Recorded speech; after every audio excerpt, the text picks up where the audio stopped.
Di antara partai pengusung dan pendukung dan simpatisannya, pasangan bakal calon bupati dan wakil bupati Musirawas, Sumatera Selatan mendaftarkan diri ke KPUD. Salah satu pasangan calon perempuan di Musirawas yang mendaftar adalah Bapak Paslon Ratna Suwarti, yang diusung 3 partai yakni Gerindra, Golkar, dan PAN. Dengan lancar, alhamdulillah bisa diterima. Ada 1, 2 yang perbaikan aja.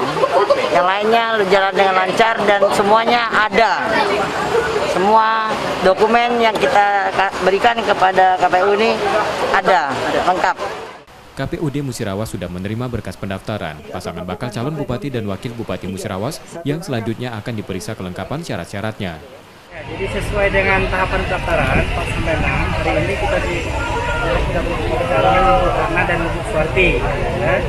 Secara syarat ada 2 syarat, syarat pencalonan dan syarat calon semuanya sudah terpenuhi.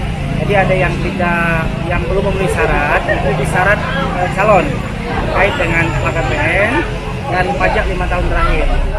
Pasangan bakal calon perempuan ini akan menantang pasangan petahana di Musirawas yang kembali maju dalam Pilkada 9 Desember nanti. Sukma Aldino, Kompas TV, Musirawas, Sumatera Selatan.